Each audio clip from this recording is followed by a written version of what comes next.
Hi there, I'm Chris. This is Talking Tsundoku Blues. Today I'm talking about Superman, the Man of Steel, Volume 4. This is written and drawn by John Byrne, also Jerry Ordway, Carl Kessel, John Beatty, and others. So in this one, the saga concludes, and it also sets up a huge amount of stories for future volumes, many of which can be found in Superman, the Exile omnibus, and other stories. So as you can see on the cover there, Superman and Wonder Woman finally getting together. And on the back, it talks about the Supergirl saga, which actually, the Supergirl saga, this is kind of misleading because it's really not that much of this volume. It's actually a very small amount, and it's very, very strange, kind of surreal. What else is in here? The origin of the Silver Banshee, Superman and Hawkman and Hawkgirl flying back to the ruins of Krypton, which is actually a pretty cool idea. The aftermath of what happened to Jose Delgado and Lois Lane's love for him. Oh yeah, and the Doom Patrol. Superman teams up with the Doom Patrol, which is always really cool to see. I actually have this Doom Patrol omnibus by Rachel Pollack that I'd like to talk about sometime. Doom Patrol's really awesome. There's also the conclusion of the Circle storyline and some Flintstone-inspired art that Mr. Mitch's Picklick turns Superman into the kind of a Flintstone version of himself. Oh yeah, and also Lex Luthor has some side effects from wearing a kryptonite ring for too long. So let's take a look at Volume 4 together. I'm pretty excited about this one.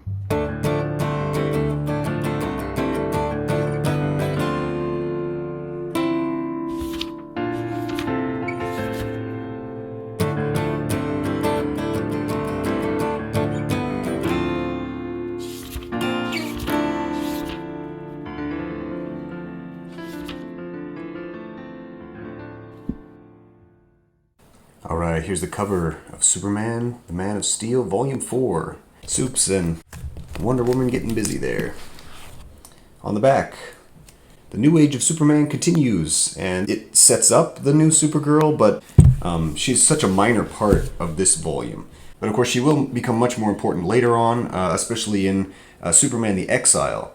And the stories to follow. So a lot of the stories in here and the overall plot will become very important in the later volumes. And so this one might feel, it's climactic, but it's also in some ways anticlimactic. And then a lot of the setups pay off in the later stories. So I like to link these together. I always tell people, like, don't just read the John Byrne run. If you can, continue on, because it really does pay off when Jerry Ordway takes over.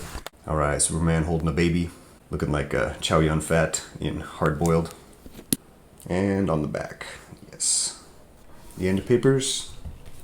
It's a good thing. I like how they framed this so the Superman's not lost in the gutter like in some of the previous ones. And they're classic, classic, classic. Alright, the contributors. Of course, John Byrne. Jerry Ordway, starting to play a much more active role. And of course, he will take over the books after John Byrne. And also Mike Mignola. Mike Mignola, who in some of the previous volumes I didn't really talk much about Mike Mignola's guest spots, but he's also in this one. I'm a big fan. Also George Perez and a bunch of great artists there. Alright, table of contents. The same as the other volumes, you have Action Comics, Superman, and The Adventures of Superman alternating throughout. Yeah, at the end you have pinups and covers and the who's who, the DC universe at this time. On the inside flap here, there's this image of Superman flying away with his scrapbook, this ongoing story of the scrapbook, which in these videos I haven't talked about, but if you've read these volumes, you know what I'm talking about. There's this kind of this mystery of this scrapbook, and he gives it to Batman to try to like help solve the mystery. But what's the deal with Batman's expression? Like, why does he look so upset? Well, oh yeah, and on the other flap, foreshadowing the Exile, Superman's got his oxygen mask there. But why is Batman so upset? Well, I'll show you. Comes from the issue The Hurrieder I Go. And basically what happens, oh, well, first the Superman robot's head breaks off, and like Superman tries not to kick it across the floor. And then, we see Jerry White, Perry White's son, Perry Jr., goes by Jerry. He starts visiting Jose Delgado in the hospital. And so that story keeps going. And then I love this scene so much. Batman returns the scrapbook to Superman, and he's like, I couldn't really figure out anything, sorry. The one thing I did figure out is that you're Clark Kent. And Superman gets so surprised. Blast! That's the one thing I didn't expect him to be able to deduce from that mystery book. But of course, the scrapbook is all about, like, Clark Kent and Superman and, like, pre-Superman adventures. So, I mean, come on. Do you really think Batman's, like, that dense that he wouldn't put those things together? And then Batman just says, I'll take your silence as confirmation.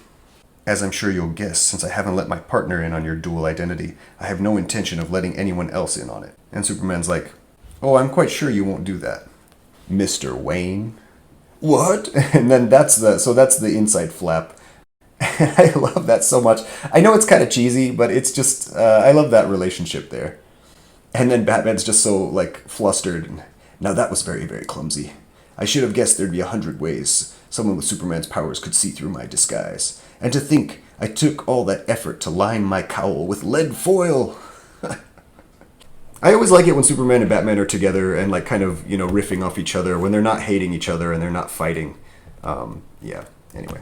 All right, let's kick it off with Action Comics 598, Superman and Checkmate. Yeah, this is kind of a review of all of the stresses in Superman's life.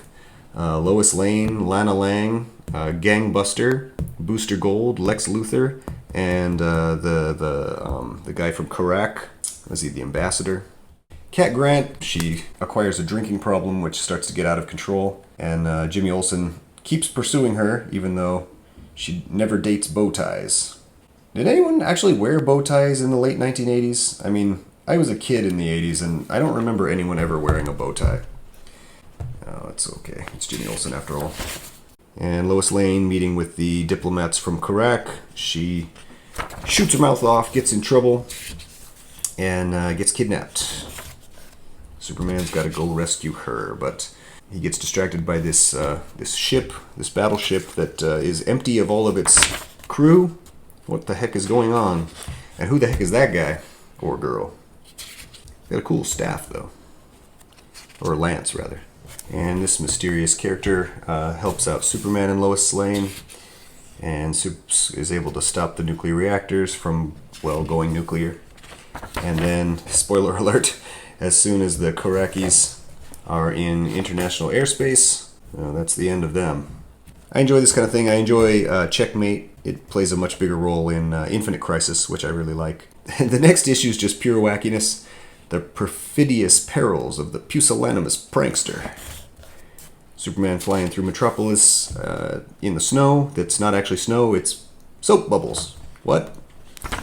He only laughs when I hurt. It's not long before the subway fills up with popcorn, and we find out that it's all caused by a prankster, Oswald Loomis.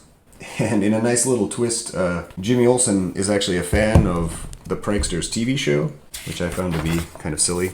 He wants to record it every week, and his mom kind of makes fun of him for still liking the show. Again, Lois Lane gets kidnapped. Lois Lane's always getting kidnapped. She's being held by these stuffed animals. Prankster's mad about the, Saturday morning cartoons are ruining his ratings. Oh yeah, and at the end of this issue, it jumps over to Antarctica, where Supergirl is found in the ice. How long has she been there? Why was she there? Well, this sets off the saga of Supergirl that will run throughout this volume, and as I said before, will become much more important in the later volumes. The next story in here is one of my favorites because I like the Silver Banshee. I know that a lot of people don't like the Silver Banshee, but I'm a fan. And she's been running through all of the bookstores in Metropolis trying to find this ancient tome. She's been killing people along the way. And in the previous volume, she and Superman fought in a bookstore. Rather, she and Superman's ghost fought in one of the bookstores. And I like this issue because it's the origin story of Silver Banshee. Who is the Silver Banshee? How did she become the Silver Banshee? Well, if you read this, you can find out. And I really enjoyed it. Jimmy Olsen, not only Superman's pal, but pal of the homeless as well. Or the unhoused. And you're not supposed to say homeless anymore. He's everybody's pal. So he's got this pal named Pete. As they're hanging out, Jimmy notices the Silver Banshee in another bookstore. And then, who's this guy? Coming through customs. The art in here is really awesome. I really enjoy this, when she screams. I love that background. The sound waves just looks really, really cool. And I like these close-ups where you can see like the teeth painted on her face and the death's head earrings. It's just a really, really cool design. I don't know, I'm into it. I want to see some Silver Banshee cosplay. And also, oh yeah, Batman comes to help, or does he? The Silver Banshee's power is based on her voice and her recognition of the person. And so Superman knows this. And this is kind of a minor spoiler, but basically it's not really Batman. It's Superman dressed up like Batman, and therefore she can't hurt him because she thought it was Batman, but she didn't have any power over him, and something like that. Anyway, someone shouts her name, Siobhan. Yes, this word is Siobhan. I know that's very hard to read, but as a kid I had no idea how to read it. And this guy comes up, Bevan. Who's that? He has to protect the honor of Clan McDougal. Stay out of this, Superman. This matter is of concern only to my sister and myself. Sister? What? So, I guess Silver Banshee has a brother. And her name is Siobhan McDougal. And oh, again, this art. I just absolutely love this. Look at this panel. It's almost like an optic illusion, or like a like a magic eye painting. You remember the magic eye paintings from the 90s? Stare at it too long and who knows what's going to happen. You might get hypnotized by the Silver Banshee. Oh yeah, and you get to see Jimmy Olsen's mom and how she has a crush on Superman. And Jimmy actually wants her to hook up with Superman. And this was Superman's 50th anniversary. So this is a big golden anniversary issue. You have all the little features there. And the now I would say clickbait. Now the clickbait cover. Yeah. Different worlds. What's this? Superman hooking up with Wonder Woman? But I thought, what about Lois? And Wonder Woman's just really surprised. And then this incredibly awkward moment. So sorry, I guess that was out of line. Yeah, you think? And Wonder Woman just gets all awkward, and she confesses that she was thinking about Superman, but maybe not quite as much as he was dreaming about her. And then they just decide to be super friends. Please call me Diana. They go off flying together. And then, what in the world? Diana is summoned by the Greek god Hermes. Superman can't really see what's going on, but he follows her anyway. And they end up at Olympus. This is kind of like Labyrinth, like the end of Labyrinth, you know, where they're in that MC Escher, upside down and every kind of direction world. So, just to kind of summarize, basically Darkseid is trying to take over Olympus. He wants to remake Olympus as part of Apocalypse, because I guess they're running out of space on Apocalypse and they need more real estate. I also like these early issues when Darkseid actually laughs and smirks and he has more expressions on his face. I feel like nowadays all Darkseid does is just have no expression except kind of this menacing glare. But in these early ones, he laughs and you can see his teeth and yeah, I don't know. It's more classic supervillain, I guess. Superman and Wonder Woman start fighting. But as cool as this is, and actually I really like this too because there's no dialogue, finally. Sometimes I get tired of the comics that always have these witty, or not even witty, but just this kind of conversation going on while they're fighting. I just want to see the fighting. And so I actually really appreciated this. One of the more progressive moments in this, which is kind of weird because it comes from John Byrne, who is kind of a horrible bastard and hates trans people and whatnot. But Maggie Sawyer, the captain of the special police force or special crimes unit, she gets teased by Luthor. Luthor knows she's a lesbian, and so he brings this beautiful secretary to try to sort of tempt her and mess with her. And I actually like the fact that over the course of this, John Byrne won't shy away from Maggie Sawyer's identity. And in fact, in the very last issue in this collection, Terrible Turpin, her partner, will actually decide to go propose marriage, and he goes to her apartment and she's living with a woman who seems to be her roommate. Basically, without really directly saying it, she's out. She's basically out. And this was really, really progressive at the time. To have an openly gay character as much as you could in the late 80s, and have her be such a badass and such a heroic character, I think that was really far ahead of its time, and I actually find that to be one of the better points, that not a lot of people talk about that. So the next part of this, A Friend in Need. Superman's trying to fix this tire on this truck, and he can't hardly even blow it up. And Jimmy Olsen's like, "What happened to you, Soups?" And so he steals a forklift and puts Superman on a mattress. And basically what ends up happening is, because Krypton blew up, slowly the Kryptonian radiation has been traveling across the universe, and it's now reaching Earth. So Jimmy has to get Superman underground as quickly as possible, otherwise he might die. So he puts him in this cave. Superman's like, "You'll have to go get help." "Superman, I don't want to leave you like this." And I'm thinking like, oh, he wants to go get, like, for example, Maggie Sawyer, or, call an ambulance or something. And "Jim, listen to me. I've met other aliens on this world. Friends. The Martian Manhunter, the Green Lanterns. One of them might be able to help me." How the heck is Jimmy Olsen supposed to find the Martian Manhunter and the Green Lanterns? It's fine. It's just comic books. What are you going to do? Maybe he's friends with all of them. Jimmy Olsen, pal of Green Lantern. All right. And then Mike Mignola guest starring on the art for this really cool issue, The Dark Where Madness Lies. Mike Mignola, of course, not the greatest face artist for Superman, but as far as like a monster artist goes, oh man, I absolutely love this. It just completely foreshadows Hellboy. Oh, this is great. And then I love Man-Bat. It looks so freaky. Man-Bat's like, "What are you doing in my cave, Soups?" And yeah, I don't want to spoil too much of this. You should actually read it for yourself. But this art is just phenomenal. I love Mike Mignola. I know sometimes his faces can be kind of funky. I mean, look at that. And often, Superman's often, really sweaty when Mike Mignola draws him. I don't know if that's a coincidence or he likes to make Superman, sweat when he struggles. Yeah. And then all of this is interrupted by Hawkman, who suddenly appears because he, heard from Jimmy Olsen that Superman needs help. And Superman is weak from this Kryptonian radiation. So for some reason, which I still don't really understand, maybe I just need to read this again. Basically, Hawkwoman and Hawkman take Superman on a cross-galaxy flight to the ruins of Krypton. Which, it seems like that would just kill him, right? I mean, why would you just bring the sickly man who's, poisoned by Kryptonian radiation to the place where there's the most Kryptonian radiation? Anyway, this is also drawn by Mike Mignola. I really also like this one.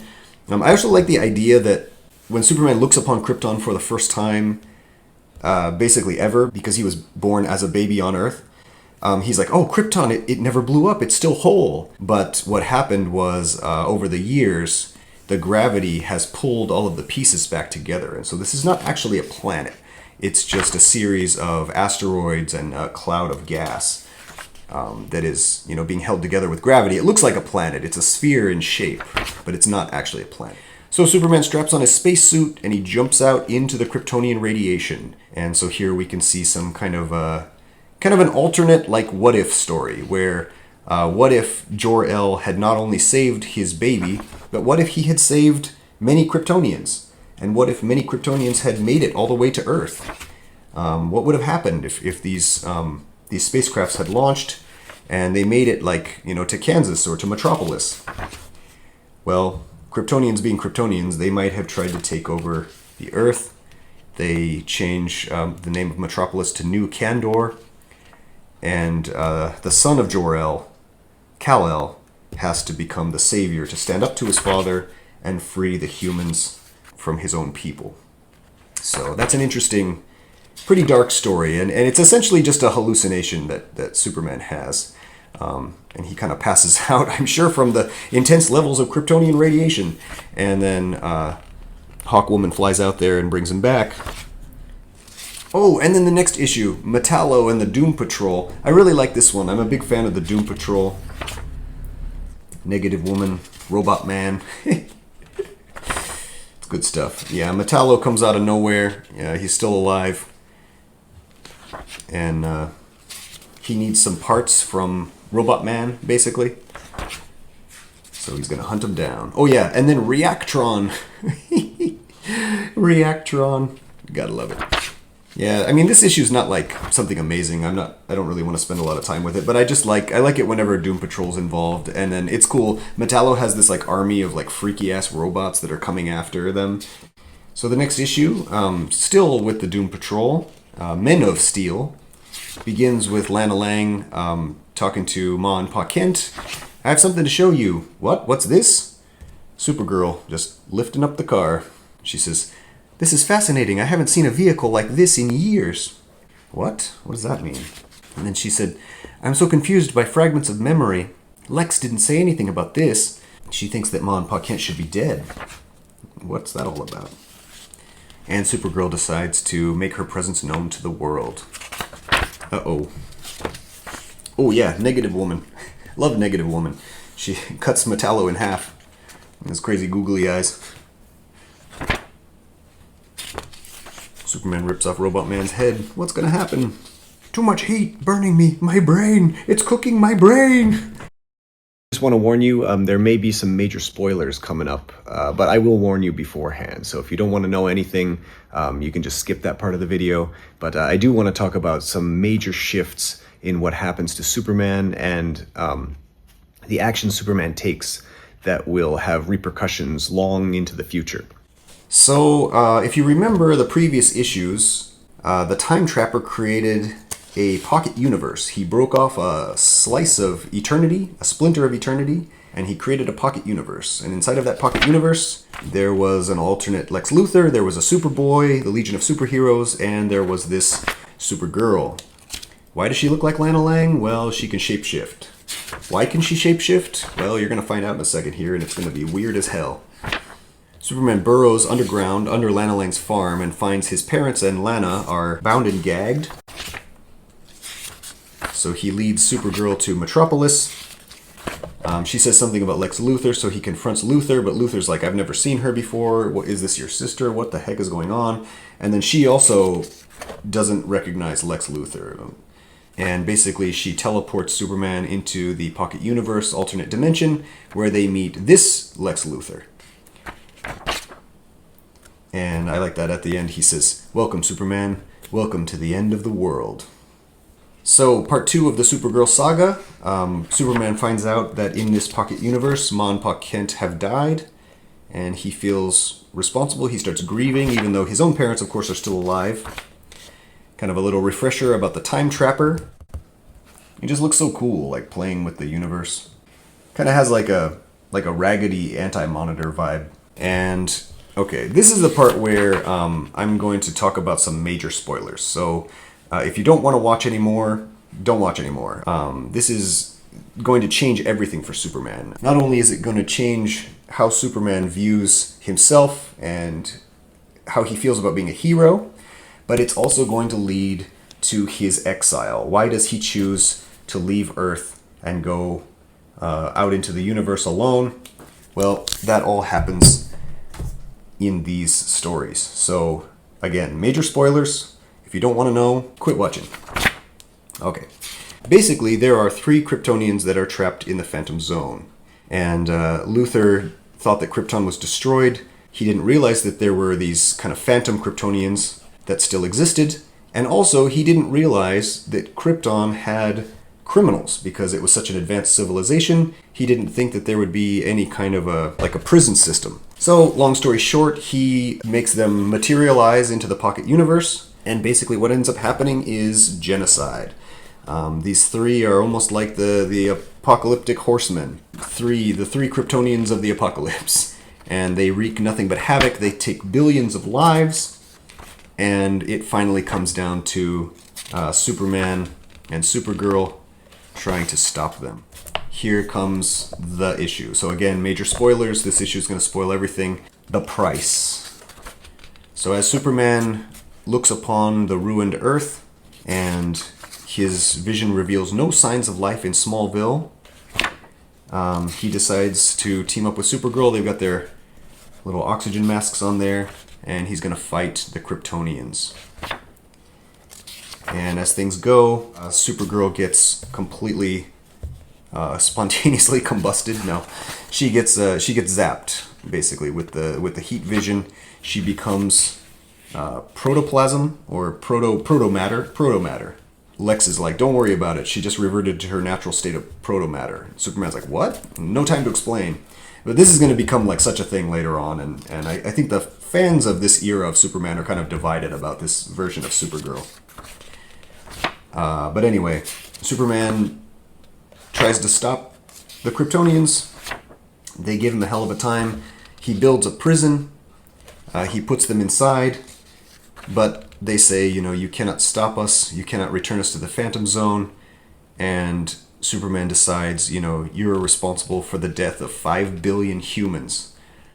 And then he says, what I must do now is harder than anything I have ever done before. But as the last representative of law and justice on this world, it falls to me to act as judge, jury, and executioner. And this is a little bit silly. I mean, they're like, green kryptonite, no. But I mean, what actually happens is Superman kills him. And then Superman flies back to our world, Smallville, and he delivers the proto-matter Supergirl to Lana and his parents. And she will then, from now on, become Matrix. If you remember the character of Matrix, if you've read this before. And yeah, that's the big event that changes the course of Superman's life and his legacy, and he will have to live with that or not. And so, yeah, that's a pretty intense story. This will link into all of the subsequent stories. When John Byrne leaves the book and Jerry Ordway takes over the storytelling, all of these things will become very important, and they will keep coming back. Superman will have to carry this guilt. It's cool to read this as a setup for what comes later, and just also as a big climax to 4 volumes worth of John Byrne stories. All right, that was a journey. Thank you so much for watching. I'll see you again.